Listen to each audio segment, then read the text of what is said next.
Next 2 months elections ఉన్నాయి ఆంధ్రాలో. So ఏ party వస్తుంది అనుకుంటున్నారు? జగన్ అన్న వస్తుంది, వైఎస్ఆర్ రావాలని కోరుకుంటున్నాను. ఎందుకని? ఎందుకంటే పేదలకి ఇల్లు ఇచ్చాడు, మళ్ళీ 45 సంవత్సరాల వాళ్ళకి 18,000 ఇస్తున్నాడు, పిల్లలకి ఎంతో అమ్మఒడి వేస్తున్నాడు. ఇప్పుడు పేద పిల్లలు చదవలేకుండా వాళ్ళంటూ చదువుకుంటున్నారు వాళ్ళు ఇప్పుడు. అందువల్ల జగన్ రావాలని కోరుకుంటున్నాం. ఓకే. సో 19లో ఈయన హామీలు ఇచ్చారు జగన్ గారు, 14లో ఆయన కూడా హామీలు ఇచ్చారు. హామీల పరంగా ఎవరు కరెక్ట్గా నెరవేర్చారు? జగన్ నెరవేర్చారండి. ఇప్పుడు కరోనా టైంలో రేషన్స్ నెలకి 2 రేషన్స్ ఎవరు ఇచ్చారు చెప్పండి ఒకసారి. కరోనా టైంలో జగన్ ఎంత కష్టం వచ్చినా మంచిగా చూసుకున్నాడు ప్రజల్ని. అందువల్ల నేను జగన్కి ఓటు వేయాలనుకుంటున్నాను. సో ఈ విషయంలో మీరు ఎవరిని నమ్ముతారు? బాబు గారిని నమ్ముతారా, జగన్ గారిని నమ్ముతారు? జగన్ గారిని నమ్ముతాను. జగన్ గారు మరి ఒంటరిగా వస్తున్నారు కదా, గెలుస్తాడంటారా? ఇప్పుడు కూటమి పార్టీలు టీడీపీ ఎంత ఒంటరికి వచ్చినా జగనే గెలుస్తారని నాకు ఉందండి. ఎందుకంటే అది నాకు తెలుసు. పోయినసారి 175కి జగన్ గారికి 151 సీట్లు వచ్చినాయి, భారీ మెజారిటీ. ఈసారి ఎన్ని వస్తుందని అనుకుంటారు మరి? ఒక 200 వస్తాయి. 200 సీట్లోనే 200 వచ్చేస్తాయా? అన్ని సీట్లు వస్తాయా?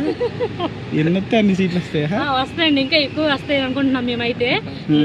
తొలిసారి కూడా నేను అలానే నమ్మాను జగన్. పోయినసారి మీరు ఓటు ఎవరికి వేసారు? జగన్కి వేస్తాను, పక్కా జగన్కి వేస్తాను. ఇప్పుడు కూడా జగన్కి వేస్తాను.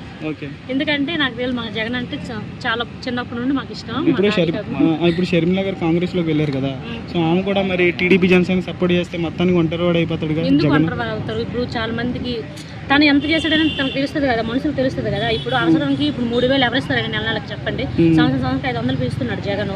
ఇప్పుడు ఎవరెవరు కదా, ఇప్పుడు సొంత ఇది కొడుకులే పెంచలేకపోతున్నారు తల్లిదండ్రులకి, అలాంటిది జగన్ పెంచుతున్నాడు కదా. ఎందుకు అలా అనుకుంటారు? అంటే తన ద్వారా డబ్బులు తీసుకున్నాం కాబట్టి మనకు ఓటు వేయాలని ఉంటుంది. ఇప్పుడు 3 కొడుకులు ఉన్నారు, 3 కొడుకులు తల్లికి వదిలేస్తున్నారు రోడ్డు మీద వదిలేసినప్పుడు ఎవరు చూస్తున్నారు? జగనే కదా చూస్తున్నాడు.